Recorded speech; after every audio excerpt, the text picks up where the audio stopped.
EMP Series, Day 14.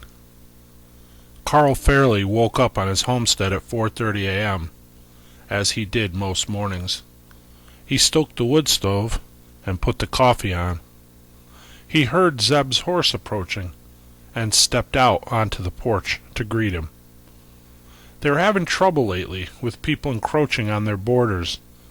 They had always had hunters cross onto the property occasionally in pursuit of the game they were tracking. Carl never had a problem with that, and usually allowed it without too much consideration. Now, however, they were seeing increased signs of people on their property, particularly in the back section, the furthest from their home. A month ago, Carl found a deer carcass with only the head removed, a trophy, now hanging over someone's mantel, no doubt. This senseless act troubled Carl, and he wasn't going to have it on his land. Also, last year he discovered a plot of marijuana growing that was partially over the border onto his land. Carl wasn't the kind of man who involved the authorities, if at all possible. He simply burned the pot grove to the ground and stuck a note on a tree on the trail leading onto the plot. It read, "My name is Carl Fairley. Your garden was illegally planted on my land. This is your first and only warning." With everything that was now going on, he decided it was time to strengthen his borders.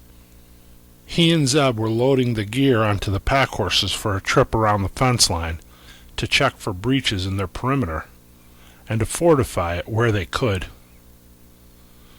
They would be gone several days. He was a bit uneasy leaving the girls and Abigail, but they had radios, and he knew he could be home from anywhere on the property in no more than an hour at a dead gallop. The two younger boys would remain back at home also. Abigail was proficient in the use of firearms. Her dad had been sheriff in the next county over, and she actually worked in that department before she married Carl. She taught handgun safety and small arms training to the deputies there. She was a state-certified instructor and range officer. Their daughters all knew how to handle various guns, and each one of them specifically knew how to use the 12-gauge leaning up behind the umbrella stand to the right of the front door. Carl was confident they would be okay. He had gone off for days before, but things were different now. This was a world without rule of law. The younger boys thought they were getting a couple days off, as Carl and Zeb were off working on the fence line. They found out that they were mistaken when Carl told them to make sure that the daily chores didn't fall behind while he was gone. He looked at Zach and said, "That pile of firewood I was working on out back can use some tending to also if you have the time." Zach knew that when he said, "if you have the time," he meant for him to somehow find the time. No, it wasn't going to be a vacation for him and his younger brother. In fact, it would be just the opposite. Carl climbed onto his horse, and he and Zeb rode off. At the church, we were loading the power wagon and planned on going to the home of Robert and Cynthia Crossman. They were a younger couple who lived just a few miles to the east on a cul-de-sac surrounded by neighbors. When we drove up the road that their house was on, we saw 3 houses burnt to the ground. The one furthest up the road was still smoldering. The Crossman home was intact, but the front door was wide open. We entered in single file with our weapons drawn. We cleared the first floor and started up the stairs. The house so far was empty. Both cars were gone from the garage, and we suspected that Bob and Cynthia had both already left for work before the EMP went off. We cleared the upstairs. They were not there. We left a note for them, should they return. It read, "Bob, came to check on you 11:18. Friends gathered at hockey rink. Come if you can." We didn't want to give our location in case the wrong people found the note. Bob had been a hockey player in high school, and in the winter months, when we assembled the ice rink in the pavilion, Bob came out on Friday nights when many members gathered to skate and sit by the fire and drink hot cocoa or cider.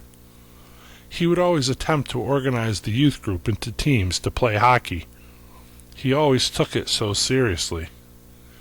We knew by telling him we were at the hockey rink, he would understand that this meant the church. We then visited 3 other members' homes and found nobody home in any of them as well. Similar notes were left, the location clue being individual to each person. Miss Loretta Larson was an older woman who had worked on the church garden. Her note read, "Miss Loretta, came to check on you 11:18. Friends gathered in your garden. Come if you can." On our way to the next home on our list, we drove through a small village. In the center of the village was a general store. There were 3 men sitting on the porch, one holding a shotgun. It appeared that the store was open for business. We stopped and spoke to the men. They told us that they had limited supplies for barter, that we would need to have something to trade, where money was no longer useful or accepted at the store. Greg and I went in to look around as Richie and Steve and Pastor remained out on the porch.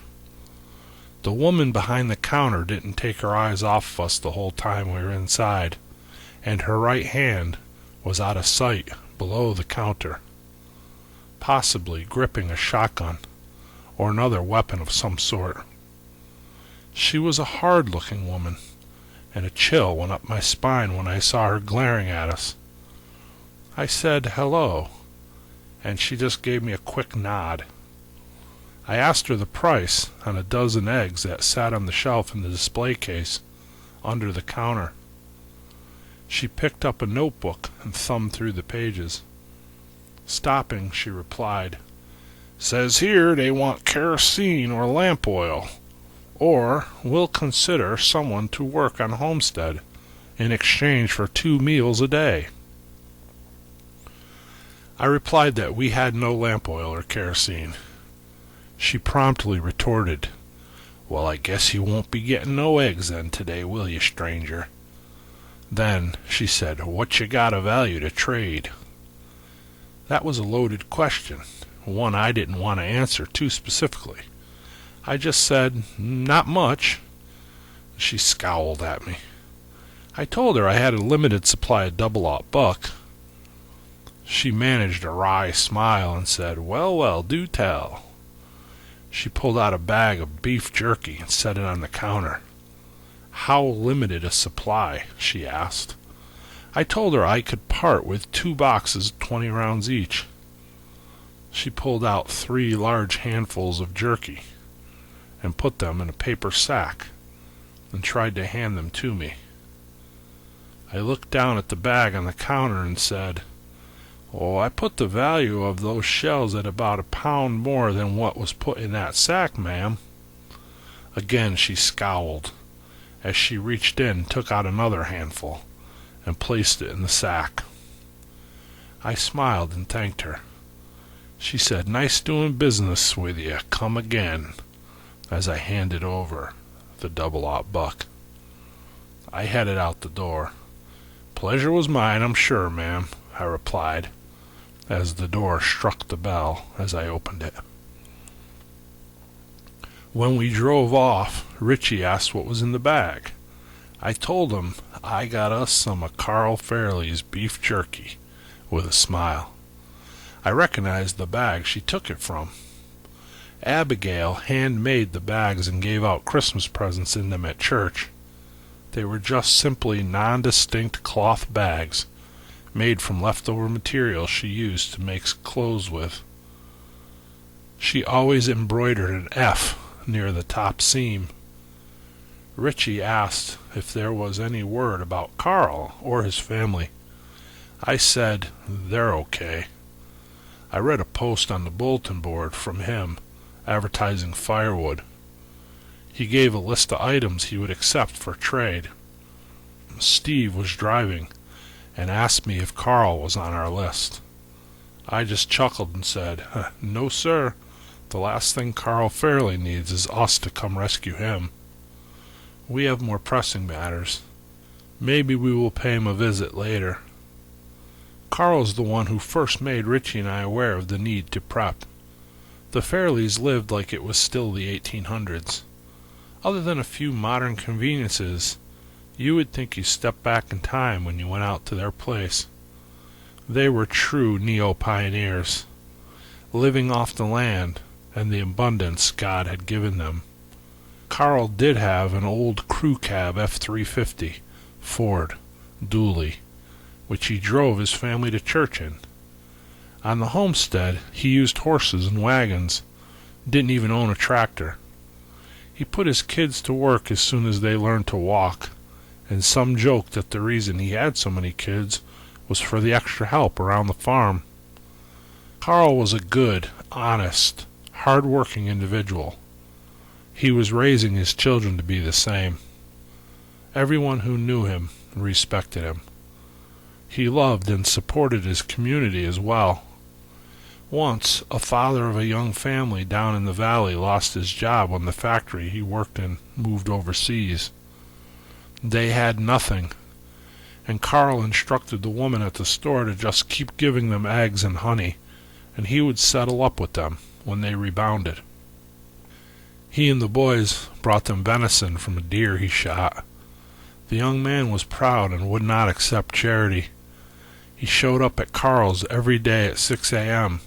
and demanded Carl put him to work to pay for what he had given him. Eventually, he lost his home, and Carl took them in for several months until he landed a job out of state and moved away. Carl always maintained that he got the better end of that situation because that young man was such a hard worker. He always said he worked for every single thing I ever gave him, and then some. I was sorry to see him go. That was Carl. He would save your life, and then make it seem that by doing so, you were doing him a favor. When we rolled up on the home of Frank and Jeanette Foster, it was eerily quiet. They lived off the beaten path on a country lane. Frank was a carpenter and had his own small contracting business that he ran out of a barn in the back of his house. Jeanette was a secretary who worked part-time in the first selectman's office. Both were home when the EMP went off. They had 2 kids, both of whom lived out of state. Frank Jr., 21, was in college out west, and Bart, 19, was in the Army. We knocked on the door. No answer. We walked around back and we saw Frank standing over what appeared to be a grave. It had fresh earth on top of it. He was standing, looking down, hat in hand. When Greg called his name, he didn't seem to hear him. Greg called again, a little louder. Frank just looked up at us for a moment and then lowered his head again without speaking. The well pump didn't work without power, and they had to haul water from a creek, which was at the bottom of a long, steep bank, about 500 feet from their side door. On day 6, while Frank was out hunting, Jeanette descended the hill with 2 two-gallon pails to fetch some water to boil for dinner prep. On her way back up, she lost her footing and slipped in some loose gravel. She tumbled all the way down to the brook, coming to rest near the water after hitting her head on a rock and blacking out. She regained consciousness almost instantly and picked herself up, refilled the buckets, and went back up the hill. She had a heck of a knot on the back of her head, but felt fine otherwise. When Frank came home from hunting, he walked into the house and found water boiling over on the wood stove. He called Jeanette's name as he slid the pot off to the side. When he didn't get an answer, he walked into the living room, where he found her stretched out on the couch. He thought it odd that she would fall asleep in the middle of the day while she had something on the stove. He went over to wake her and discovered she was dead. What he could not have known was that she had a severe concussion, and while at the stove started to feel dizzy and nauseous.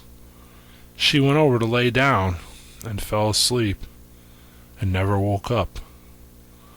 Frank had some clue as to what happened to her when he examined her and found the softball-sized knot on the back of her head. The details forever a mystery. He buried her out back in the garden area she loved so much.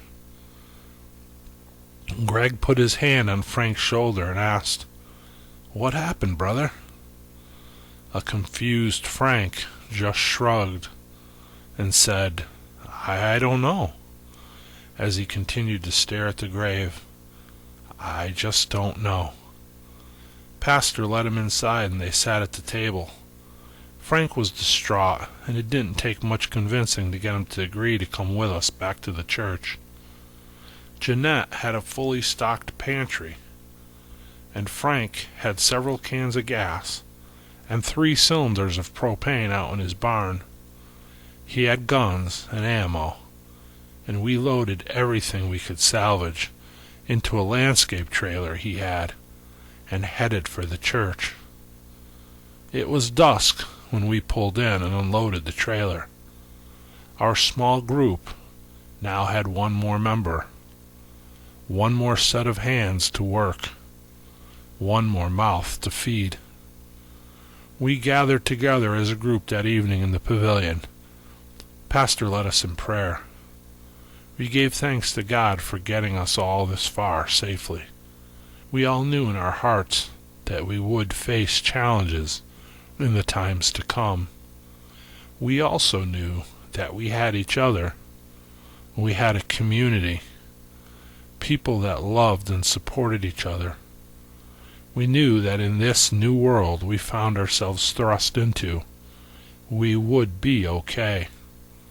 With the help of God and each other, we would survive.